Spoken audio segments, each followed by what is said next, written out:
think we can go ahead and get started. I apologize if you hear my dog snoring behind me because that's the work from home life that I live right now. But I just wanted to take a moment to welcome everybody and thank you all for joining us, and thank you for spending your afternoon with CDI and RKL. Today we're going to discuss CMMC 2.0. So what's changed, how to prepare for assessment. We have a great lineup today with Mark Finlayson from CDI, Michael McAllister from RKL. Special thanks to Arctic Wolf for sponsoring this event. And we're joined by guest Jamie Fritz today from 3 Cheers. So in between our discussions, we'll be preparing a couple drinks. Just a few housekeeping items as well.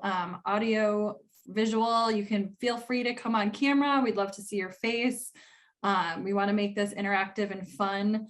You're muted now automatically just to cut down on some background noise, but feel free, especially as we're tasting the drinks, to come on camera to let us know what you're tasting. If you do have questions throughout, just because we have a lot of material to get through, use that chat button in the bottom, put your questions in the chat. We'll take care of answering them at the end. And the most important piece, so that we get ready for the tasting, Jamie, could you run us through really quickly and remind us what we all need today? Absolutely. Hello, everyone. I can't wait to be with you shortly after we get through some of the presentation. But yes, we're going to need a couple things for our cocktail portion of this class. We're going to need bourbon or whiskey, as well as vodka or even gin. We're going to talk through both. We will need some sort of sparkling blood orange beverage or Pellegrino. Orange juice would be fine as well. A blood orange, a normal orange, any kind of citrus you might have at home. We're going to need some vodka, but if you don't have vodka and you rather like gin, that's great too.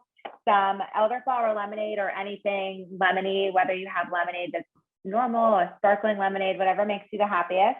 You will also need 2 cocktail glasses if you choose to participate in both drinks, as well as a lime and orange, like I mentioned before. A way to measure, this is a jigger, which is a traditional bar tool, but you can also use a tablespoon measurement from home if you have one of those bad boys. You will also want a fork or spoon to stir. This will also kind of help us muddle. So a fork and a knife to cut up your citrus. The final thing I'm going to ask you guys to do is get a plate for your sugar. This will be how we rim our glass if you choose to participate in that part. So a plate, your sugar, and finally, some fresh ice. So that's it. I'll see you guys back in a bit, but grab those things while we make our way into our first part of our presentation. Thanks, Jamie. All right, Mark, take it away. I think we're ready to begin. Okay, we all have something to look forward to here, and there are going to be 2 mixology breaks. So we're going to take breaks along the way. But good afternoon, everyone. My name is Mark Finlayson. I work for CDI, and I have over 20 years experience in tech leadership. So if you sit in that CIO seat, VP of IT, or Director of Technology, I have traveled those trails, know those pains, and that's what I like to do today as a consultant for our clients. From this screen, though, the big takeaway for today's conversation is I am a CMMC RP. That's a registered practitioner with the CMMC accreditation body, as well as a CMMC CCP, a lot of letters here, pending. That's a certified professional. The pending piece is because I've jumped through all the hoops, except the exam is not being released by the DoD until October. I work for a company called CDI that's award-winning full service technology company. You can see it's a bit of an eye chart on the screen, but we really specialize for over 27 years in hybrid cloud infrastructure, modern applications, intelligent operations, digital workflow, digital workspace, and of course, security, which touches everything these days. And still a bit of an eye chart, but we work with a lot of best of breed suppliers and solution providers. You can see Arctic Wolf in the top left that we just think the world of. And not only can we help you build a strategic roadmap to meet your business goals, we can also help you procure, do professional services and implementation. And sometimes you need someone to do the managed services. We can take care of that as well. So that's it for me on introductions. I'm going to hand the baton over to Michael McAllister. I'm really excited that he's joining me on this call today. So Michael, can you share with the audience a little bit about yourself and RKL? Yeah, thanks, Mark. Yeah, my name is Mike McAllister. I've been in the IS consulting audit space, working in the public accounting world for approximately 28 years. Here at RKL, I lead our IS assurance and advisory service. What that typically means is when we say IS assurance and advisory is it's two separate arms. One is the attest world and the consulting world. We've been auditing in a sense of IT concerns, controls, criterias, security frameworks for many, many years. So that's where we focused our bandwidth. Some of the services that we work on as a firm, well, the firm general background is we're located in central Pennsylvania. We're the largest independent CPA firm that's headquartered in Pennsylvania. We have approximately 12, 13 offices now, over 600 members, and our services range from the typical full accounting services to the IT specific, which is kind of what I oversee as a partner in the firm. We perform SOC reports, ISO 27002 assessments, as well as we are going through and getting to the process of being a C3PAO approved firm. That is a process that takes a matter of months to get through and get all the bells and whistles toggled there. But that's a little bit about us, a little bit about myself. That being said, I think, Mark, we're ready to jump into the presentation. So, okay, so why are we here? Why was CMMC implemented? And I'm sure a lot of you have this cursory knowledge in the background, because it's not really new. It is, but it isn't. This all stemmed back from the ISO, from the NIST 800-171 standard that was kind of brought to life and kind of stated by the DoD back in 2016 that this is the standard that they wanted you to follow and to kind of self-assess. That's the problem. They wanted you to self-assess. And when companies are generally, or even individuals, when we're asked to assess ourselves, we're generally unintentionally biased. The best way that I kind of describe this to my client base is, if I go to the doctor and the doctor said, well, are you taking your blood pressure? It's like, yeah, I take it all the time. I have really good results. He takes it as a professional. I don't get good results. That's kind of where we ended up here. We ended up where the DoD wanted contractors and suppliers to kind of self-assess. Well, what's happening is things were kind of following maybe not the way that they wanted it to. So in 2019, CMMC was created to really kind of get a sense of, okay, now that you're self-assessing, okay, now we need an attest to your controls. So, Mark, do you have any really kind of examples where maybe it might not have gone as well as people were hoping? Yeah, Michael, that I always love the blood pressure example there that you give. And the self-attestation really kind of is why we are where we are. When people ask why CMMC, you can see on the screen two examples. The written part from Ron Ross, you may know him, where he's the lead on a lot of the NIST 800 series. And in red, you see there, we are literally hemorrhaging critical information to our adversaries, and CMMC is aimed at stopping that. Now, we're still meeting the same standard as before with self-attestation, but there's going to be an assessment, an audit in a way. You have to be able to prove it, and you have to be able to prove it with evidence. On the example, probably was one of the tipping points on the screen, the Lockheed F-35 jet, many people have heard of. All in, it cost about $1 trillion between Lockheed Martin's portion and the government's portion. On the right-hand side, we have the J-20. That's the Chinese version. It's the same exact plane, and it's widely documented and been stated by the DoD and other departments that the Chinese government exfiltrated the data from Lockheed Martin and others down in the supply chain. Just another example that is often mentioned by the DoD, Department of Defense, The Humvee, same situation, exfiltrated data from the primes as well as some primes, and the pieces were put together and reverse engineered. And you can see from Tesla, Boeing, Lockheed Martin, no one really seems to be immune. And it happens because we think we're secure, but until we're really attest to that everything's working together, we may not be.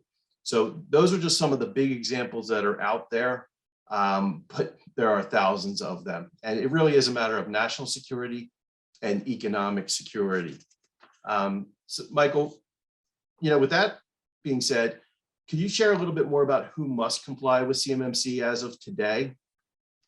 Yeah, and that's a good question. Actually, we get that question all the time, and whether it's because I was just actually just talking to a client just the other day, going, "Well, does this really apply to me?" It's like, okay, well, are you a contract holder for the DoD? No, but I work with a subcontractor who works with a subcontractor Right. that does work with a contract holder for the DoD. Well, there's your answer. Long story short, yeah, anybody that is ultimately connected with a contract that will support DoD work will need to be tagged to this requirement. The DoD is estimating that over 300,000 organizations will be implemented or be impacted by the standard. So when it comes down to the consideration of whether you are creating a trigger for a gun or a plane tech, it's any aspect of feeding into that world will need to apply to the standard. And then the timeline, this is causing, I think, a little bit of confusion, and I think as we go through it, I think it'll make sense of why it's more important now, and we don't have as much time as we think. So CMC came to life in January of 2020. That was version 1.0. Then they came out with version 2.0 in November. So the overall expectation was that it was going to go live, or the expectation of the standard is January 1 of 2026. And the one thing that we do want to say is, in the name itself, Cybersecurity Maturity Model, it's the maturity model. It's not just a check the box assessment. It's a process. So there's an expected 9 to 24 month process, or kind of rule making process that's underway. So if we're looking to say, well, this only goes live January 1, 26, no, not really, because contracts are expected, once this rule processing is complete, contracts can start to have this requirement anywhere between July and November of 23 is when contracts could start seeing this requirement. And if the contract holder or people that are applying for the contract and any subcontractors, they all have to be in line, otherwise they're not going to be eligible to be a part of that contract. So it's a process that's going to take longer than one would expect to be able to get this up to speed, but we don't have as much time as we think. But Mark, with the CMMC and going through this process, it seems to have, I've heard that there's a lot of excitement around other aspects of this within the actual federal government.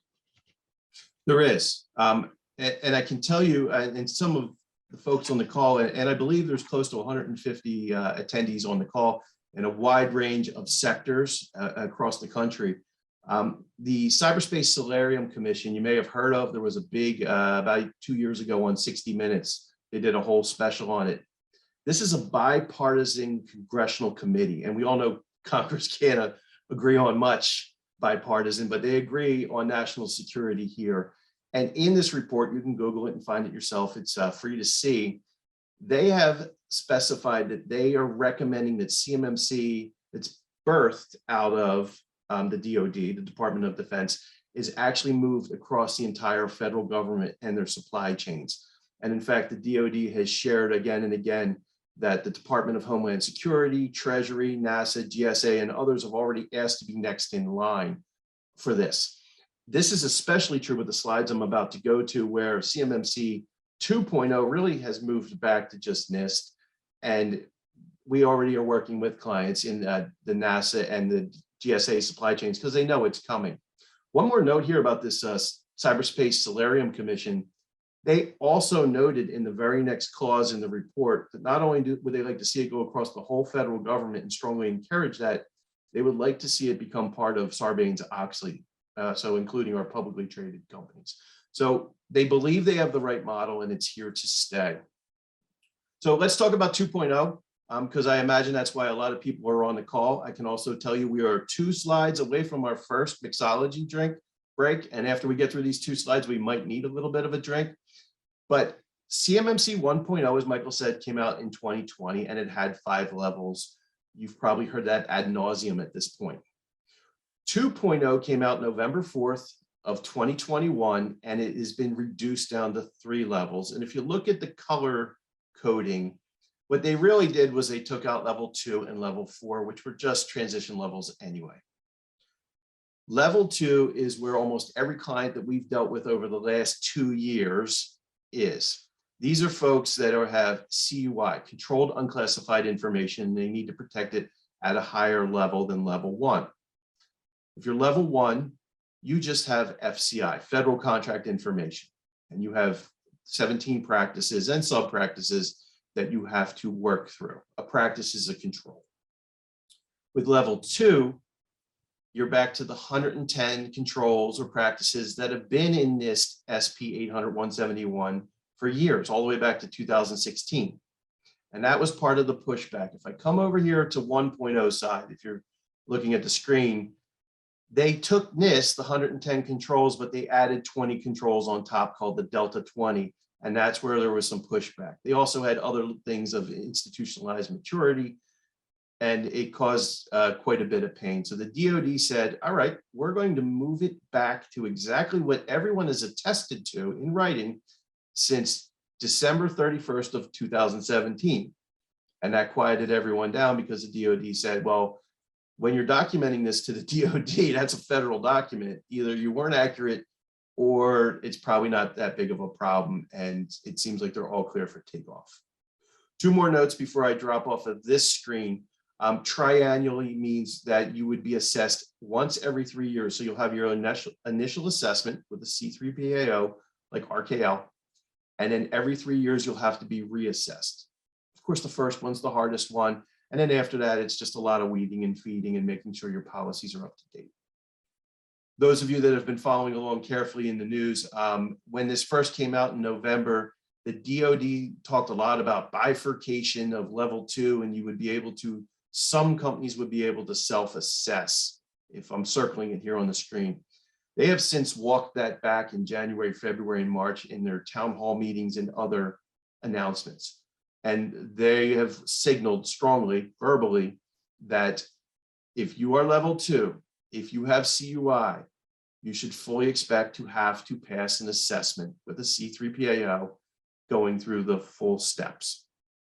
So to break it down for you, 1.0 is on one side, 2.0 is over here. We talked about the 5 and the 3 levels.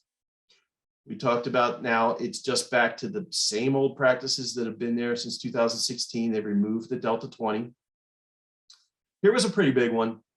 Under 1.0, it was a bit of a shock for folks to lose POAMs, plans of actions and milestones, promises for the future. Because what they did a study and found out people kept kicking the can and they weren't fulfilling their promises.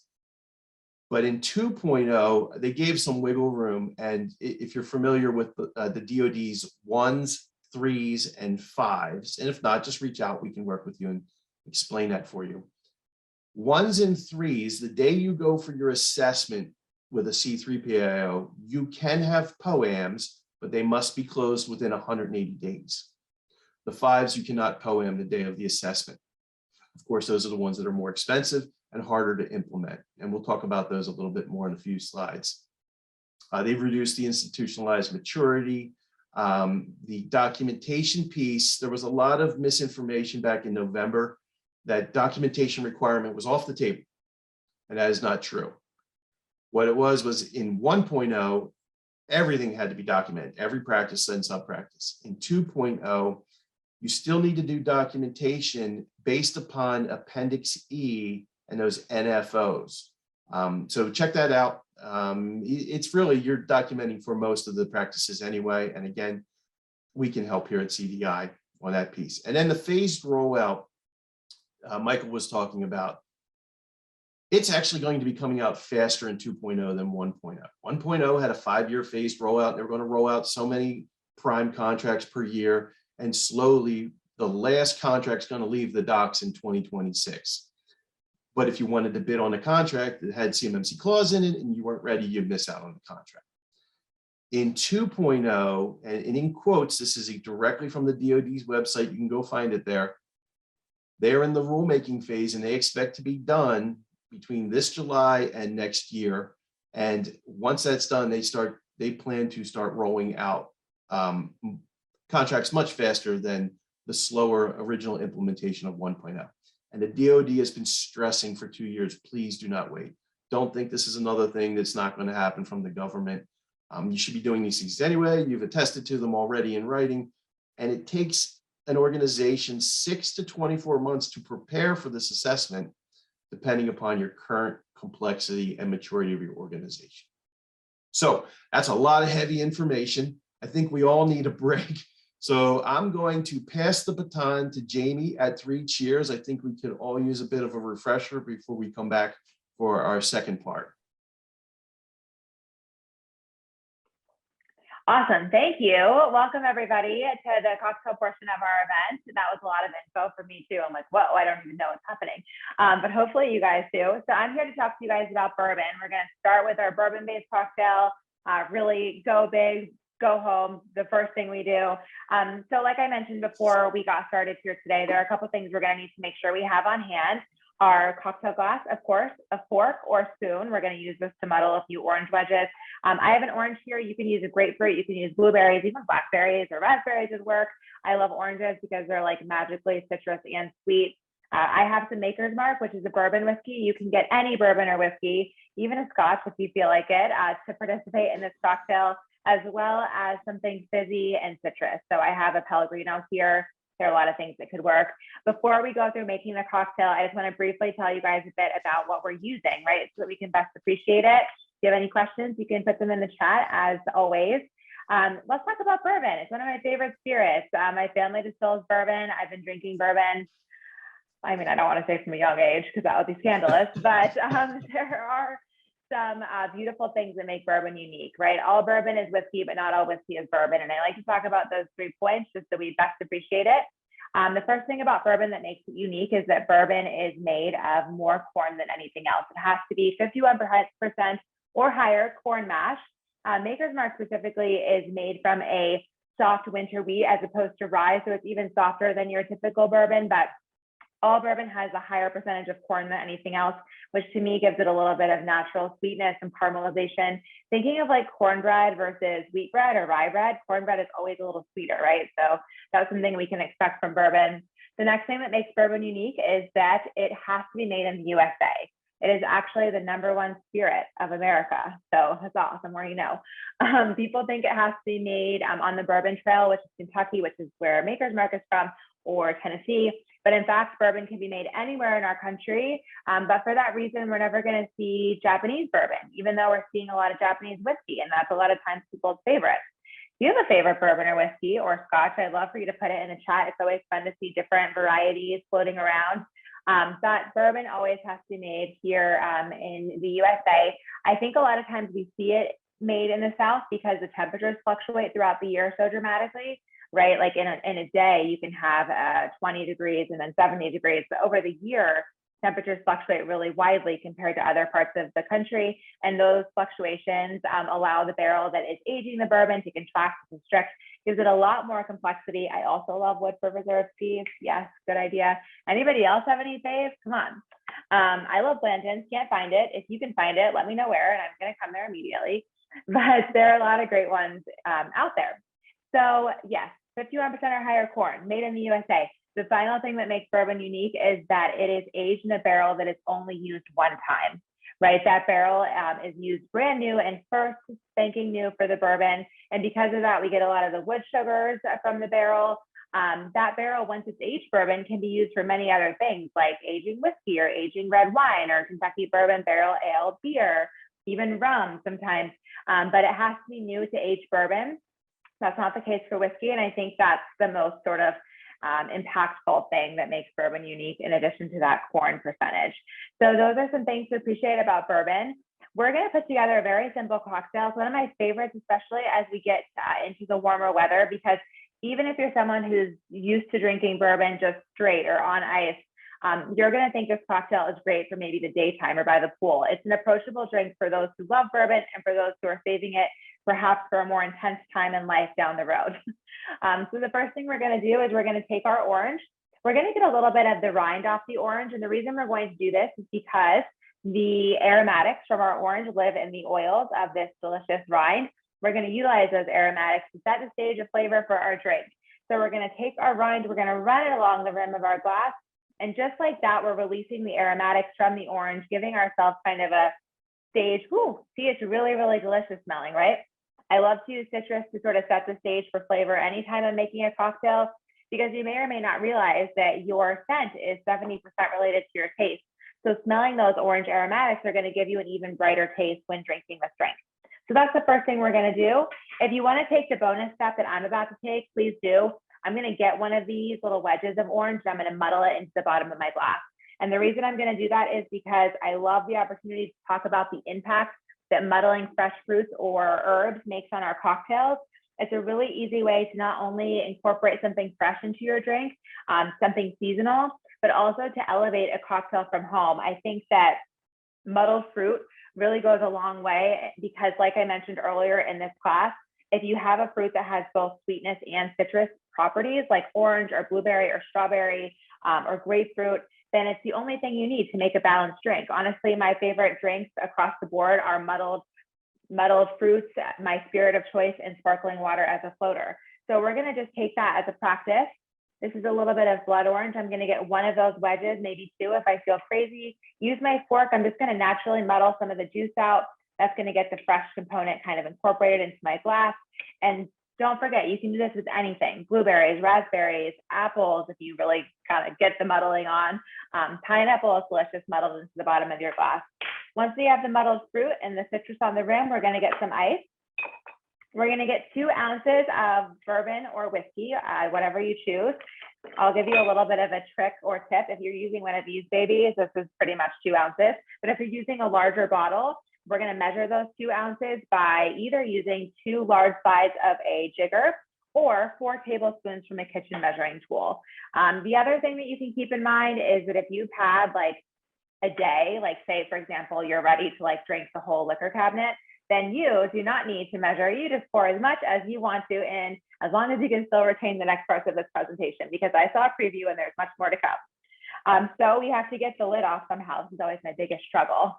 Here we go. Gotta use my muscles. Ugh. All right. 2 ounces. So again, that's going to be 2 large parts of a jigger, 4 tablespoons, or if you're feeling crazy, just go all in, and there we go.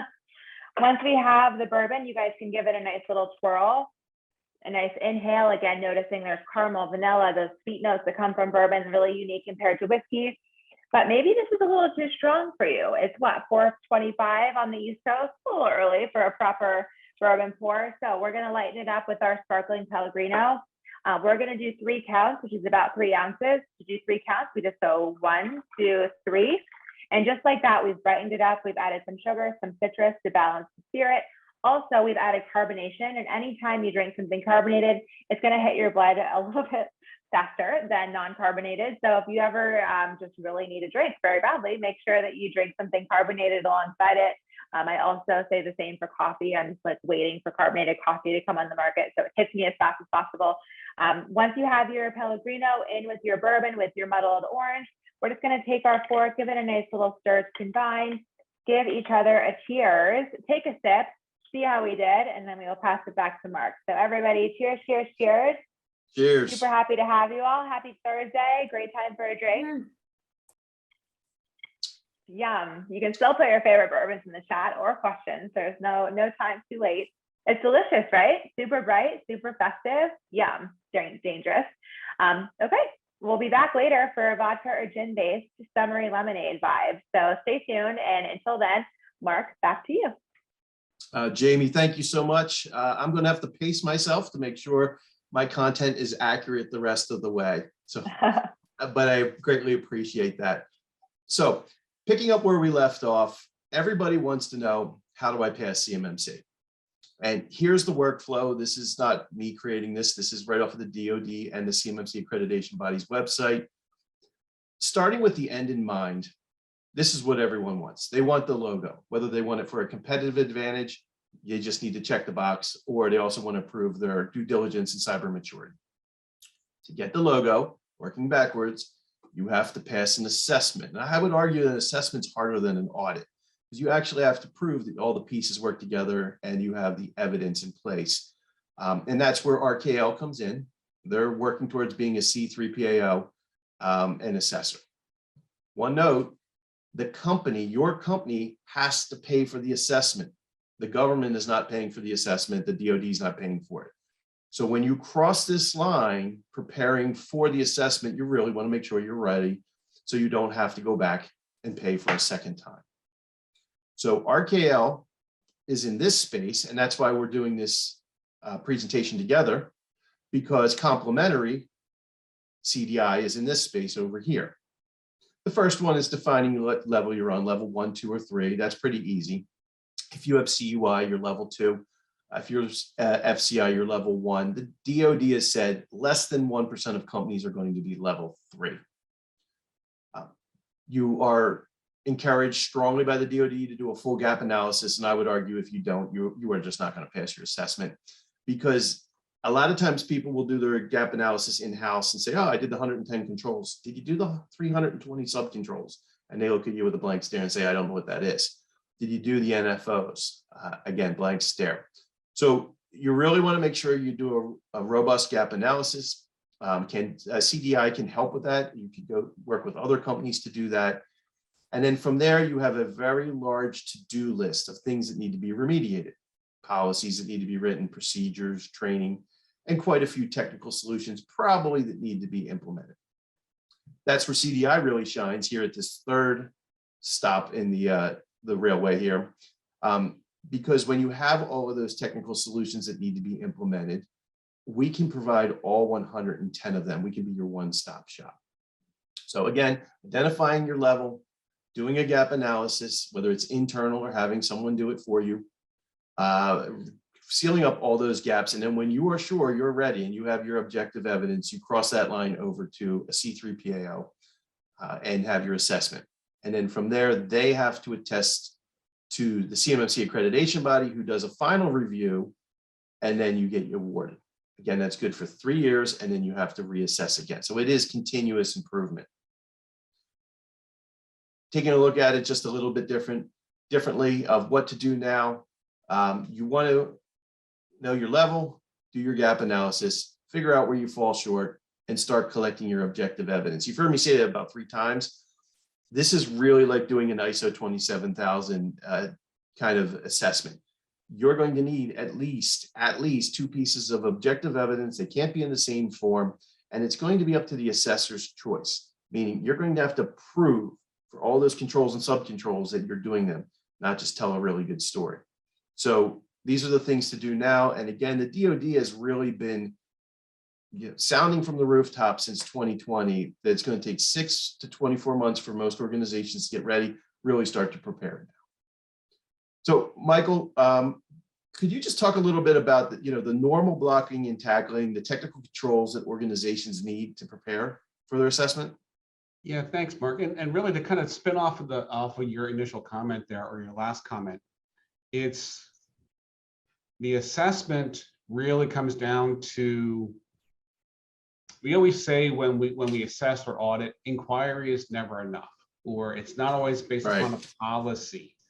Inquiry does not provide any kind of evidence. So yes, it's the point where you have to be able to attest and prove you're doing what you're saying you're doing. So that being said, what's the basic blocking and tackling that we're looking at? Well, for CMMC, there are, you're gonna make me jealous, Mark, drinking your drink there. I'm not, so enjoy. Tastes and smells good. Oh, I'm sure it does. I'm actually in the office today, so I can't, but when I get home, that's a different story. There are actually 14 domains that are a part of this framework or of this requirement. And of those areas, I just wanted to kind of point out a couple areas where there are general well, let's first talk about some of the example areas. Access controls, which is your typical provisioning, making sure that people are getting onboarded correctly, that they're being offboarded correctly, that they have rights that is appropriate for their responsibilities. Security awareness training, I think it's pretty obvious what that covers. Configuration management. This I find interesting, and sometimes people tend to stumble over this. In this domain, it does talk about, when it says configuration management, it is also talking about change management. So if your company is doing some kind of coding or any kind of modification to your application, that would be part of the change management aspect. But also part of that is configuration management. So let's say you come to Mark and go, hey, let's do a gap assessment, but we don't do any coding. We buy our applications off the shelf. It's like, okay, that's great. Are you monitoring or maintaining the configurations that change your applications that could be significant to the operation of your business? Are those being managed? Are those being restricted?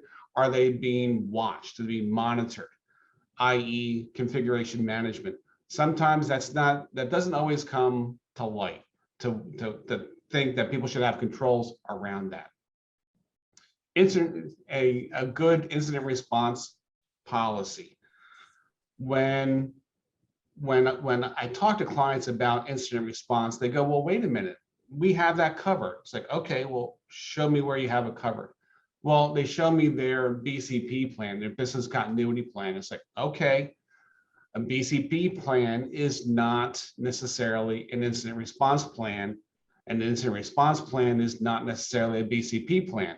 So you kind of think of it as a Venn diagram where a BCP event, a business continuity event, will most likely kick off and include some kind of incident response.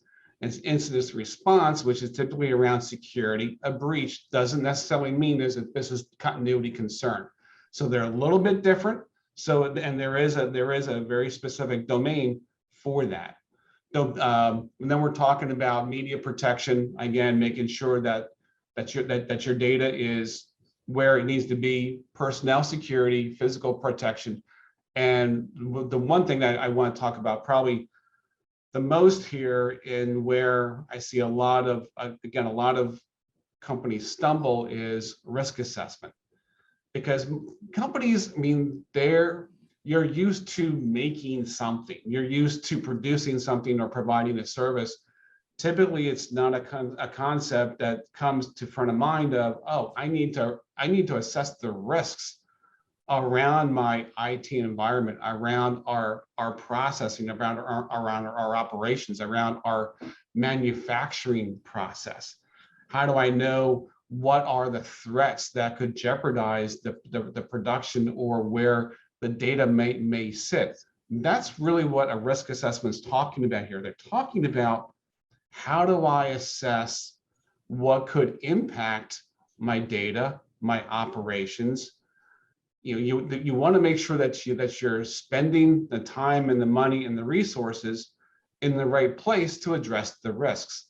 How do you do that? You have a good risk assessment done to understand what is a high priority, low priority, what's the ROI on that return of investing money or time, and time is money, to ensure that you're actually encapsulating the right risks. So when something does happen, it's not always if, it's a when.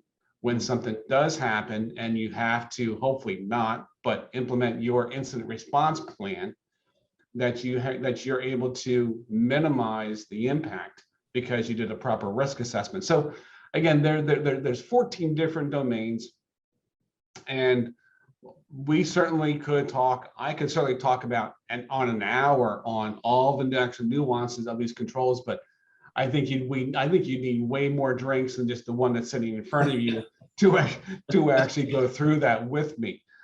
But I mean, some of the areas that I do find that are some pretty basic blocking and tackling before I pass it back to Mark, that I do see that people, that I see companies do have in place is the antivirus, the patch management. That's typically the good blocking and tackling that you do have in place.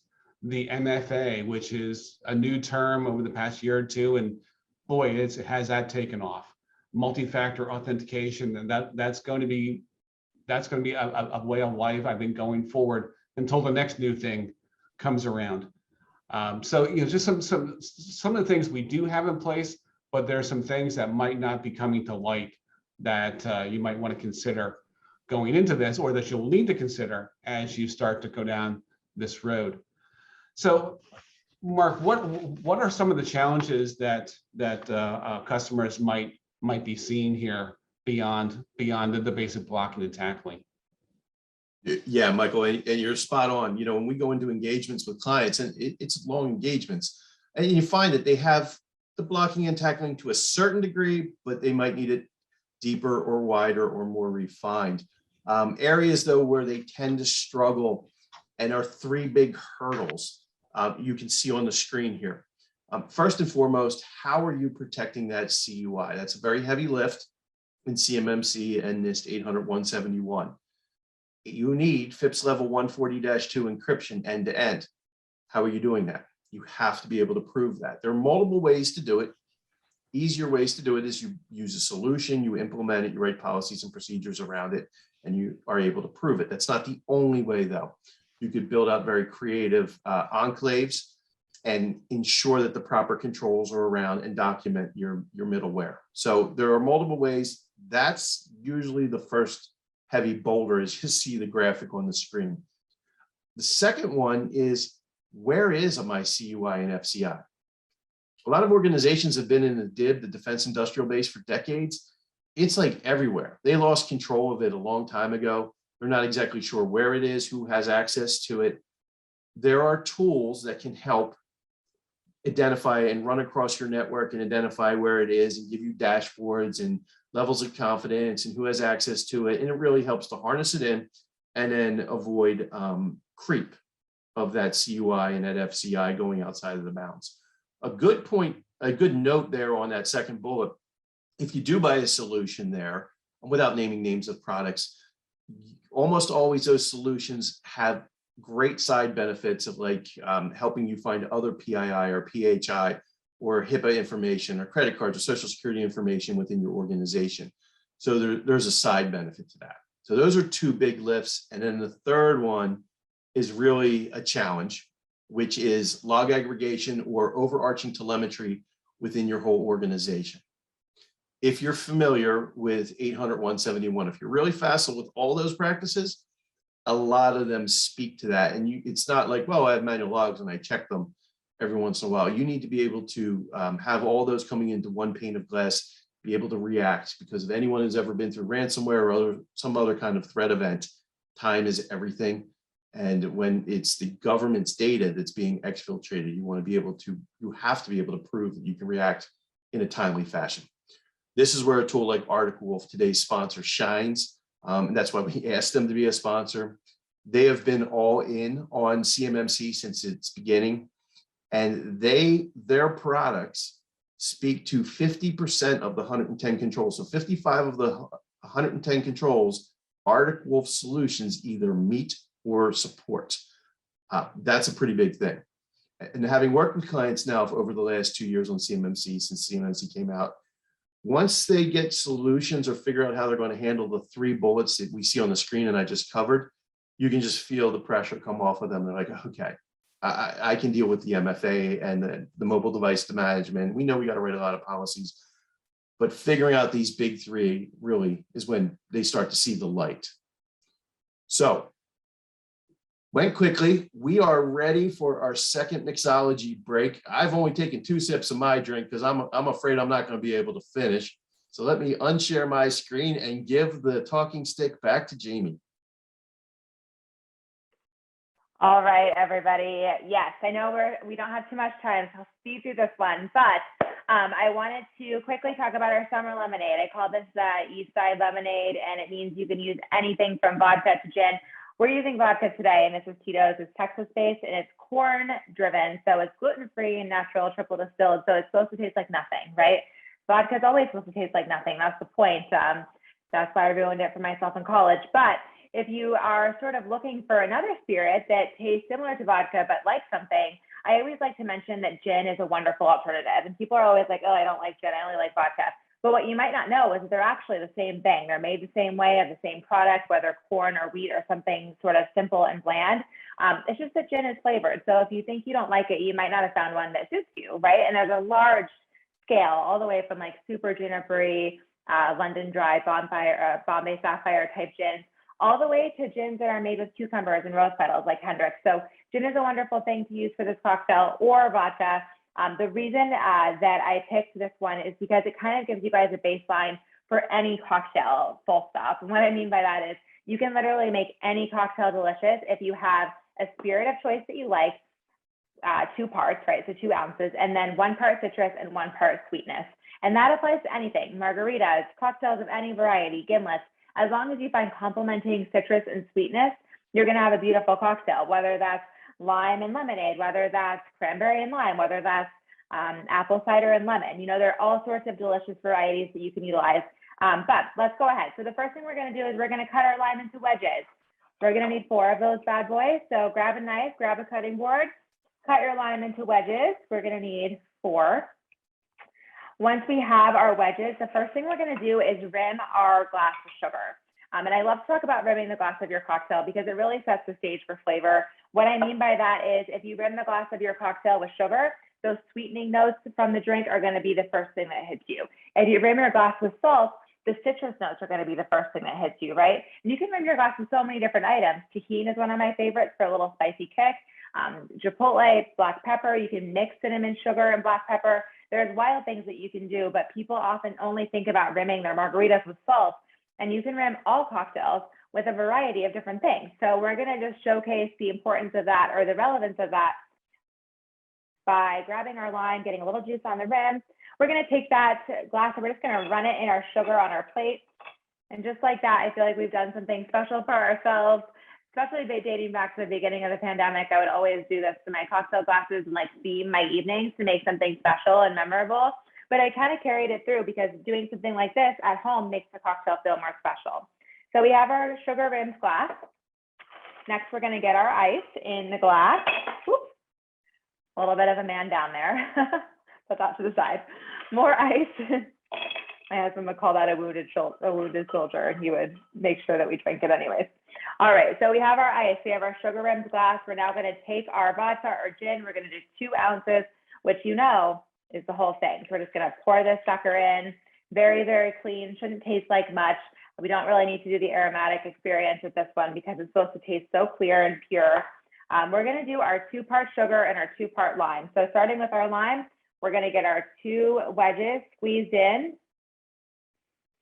I love vodka and lime, gin and lime, so simple. All you really need is a sparkling water to complement it, and maybe a muddled fruit or a smacked mint leaf or rosemary leaf, maybe some basil. Smacking your herbs releases their aromatic experience, and you know I love that. We're going to get our 2 limes here. And then next, our lemonade. I love elderflower lemonade because it has apple sweetness. It also has a little bit of like botanical intrigue, which I think is a beautiful complement to vodka or gin. Also sparkling. So you know that if you weren't thinking that we were funny before, you will now. So we're gonna do about as much lime juice as we put in, about an ounce or so, or 2 counts, if you will. And now we have this beautiful cocktail that if you need either more citrusy or more sweet, you can cater to your own preferences. So once we cheers, once we give it a try, if you're like, oh, I wish I had a little bit more bite, back to your lime. If you're like, I wish I had a little bit more sugar, back to your elderflower lemonade. It's a very customizable, possibility-free cocktail for you. So everybody, cheers. Happy almost summer, even though it's very cold on the East Coast today. I feel it's coming for us. And so super happy to have this recipe in our back pocket. What do we That's think? good. Pretty That's delicious. good. That's really Pretty good. dangerous. I know. Awesome, guys. Well, cheers to all of you. Thank you so much for being here for these drinks. Back to the main event. Mark, take it away. Oh, Jamie, thank you so much. Again, pacing myself. We got to finish strong here, and we are here in the home stretch. Okay, so how can CDI help you? Again, you saw the screen with the dotted line, CDIs on one side, RKLs on the other side. You need both to get to the finish line of getting that logo. We can help you with your gap analysis if you need help there. We can help you with CMMC consulting. Maybe you just want someone to come aside you for X number of hours and really help you answer some of the harder questions. We can do that as well.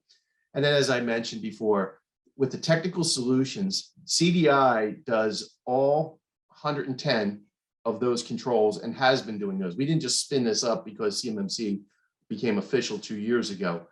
We do these things every day. I mentioned at the beginning, we have 350 engineers that are highly certified and experienced. And anything you see on the screen, we can help you with, from the harder ones that I mentioned before, like the FIPS level 140-2 encryption, or where your CUI is, and the log aggregation, like we were talking about with Arctic Wolf. Just the basics, blocking and tackling, as Michael said, your vulnerability scans, your pen tests, your risk assessments, your MFA, your MDO, and all those things that were mentioned previously. And also was touched on configuration management, security awareness training. Just know that CDI can be your one-stop shop. So with that though, Michael, I'd like to hear a little bit about how RKL can help clients before we end, and maybe take questions for a few minutes. I think we have a little bit of time here. Yeah, no, yeah, Mark, the way the way that RKL fits into this equation is, as we showed, at that dotted line, we're the assessor. We purposely are not getting into the gap assessment, readiness assessment space for this CMMC requirement, because it's important for the assessor to be in appearance and in fact independent. So also the really important thing that somebody who's going through this process understand, that your assessor understands and has a good working relationship with your consultant, because if you read a control, right, and it says 1 + 2 = 3, yeah, that's pretty black and white. But what if there's a shade of gray in it? What if the way that we interpret a control is different than the way your consultant or your gap assessor assessed it? Well, you're under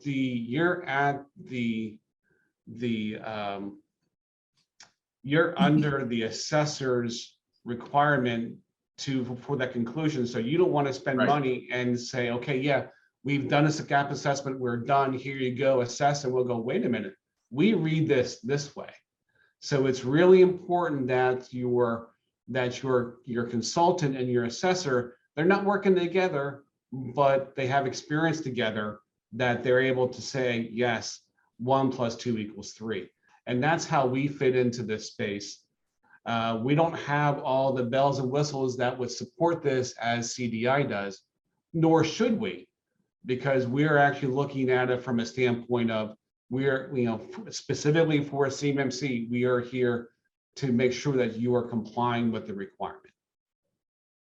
Okay, so I think we nailed it. We got the drinks in, we got the information in, And we have a few minutes here for questions and answers. I'm not sure, Katie, if we had any questions submitted through the chat, but we do have a few minutes here. And by the way, for the audience, our contact information, both Michael's and mine, is on the screen. In case you want to take that down, you need to follow up with us or just have questions in the future. Yep, and if you do have questions, put them in the chat. We do have one. Do you think the Delta 20 practices will be added back into CMMC? Everyone asks that question. So when the DoD went to 2.0, they were kind of forced there because a lot of people were complaining to their Congress people.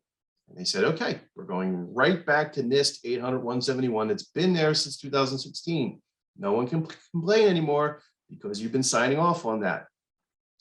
But they have said that those Delta 20, you may see them again, but they're not going to add them on in a CMMC style. They are going to ask NIST to incorporate some of those into a more mature NIST, and it's probably going to be, it's NIST is Rev 2 right now. It'll probably be NIST Rev 3, where you'll see many of those more modern controls come back in. So I wouldn't be surprised to see a lot of those Delta 20s come back, but in NIST proper, not on top of CMMC. All right, we have another question. What benefits do you believe will be granted to early adopters? I can take that one. So it's been a big tease. The DoD keeps saying there's going to be a benefit. There's going to be some enticement. They've used that word. There's going to be some something that's going to benefit clients to be early adopters. They have not, have said, we don't know what that is yet. I think they're trying to gauge what will make people want to jump in early. And what's going to happen, of course, is the first ones go, as soon as someone gets a logo, there's a rush because everyone's going to want that logo because it's a competitive advantage. I've talked to plenty of clients over the last 2 years where the CEO of the company said, yeah, I really don't care about all this. I want that logo because I want to beat my competitor to market. So just a business decision there. Yeah, but also Mark too. I mean, I mean, it's a very good question, but also to the point where once the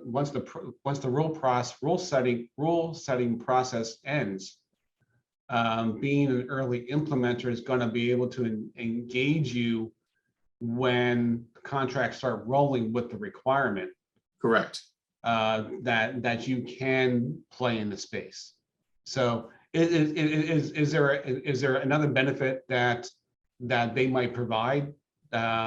Yeah, to your point, that's yet to be determined. But the one benefit is that you'll be able to potentially be able to bid when they become available. And to go off of that point, I can say that they have not tipped their hand at all that they're going to acquiesce on any of the requirements. It's not going to like, okay, we can take this off, but they're trying to formulate what would entice people who've already done their due diligence. They're ready to go to jump in and let's get done and start increasing that marketplace before others get to scale. Okay, we've got another question. So it's about cost here. Is there any indication as to what the cost of the assessment will be? And he says, I'm sure that not one size fits all, but is there any idea of what organizations can expect? Yeah, so when you ask this question to the CMMC accreditation body who's in charge of this, they said their answer again and again is very robotic of it's a free market and their competition. And as more and more organizations can do the assessments, the price will come down. Right now, we're hearing estimates between $50,000 to $150,000, depending on the size of your organization, for the assessment piece, not for all the gap analysis and remediation. So it's not a small undertaking. And as the person who asked the question said, of course, it depends on the size of your organization, complexity, maturity, things like that. All right, there's a question about the recipes from today. Yes, we will be following up. We are recording this, so if anybody from your team has missed today's event, we can share the recording information. We have the recipes from Jamie, so we'll share that as well. All right, I think that wraps it up. 1 minute over. Thank you so much, Mark. Thank you, Michael. Thanks again, Arctic Wolf, for sponsoring, and Jamie from 3 Cheers. Hopefully you guys enjoyed the drinks, enjoyed the information. I know there's so much more to talk about. So please reach out to CDI, RKL, or Arctic Wolf. I'll be following up, like I said, and enjoy the rest of your Thursday. Thanks, everybody. Thanks, everyone. Thank you. Thank you, guys. Bye.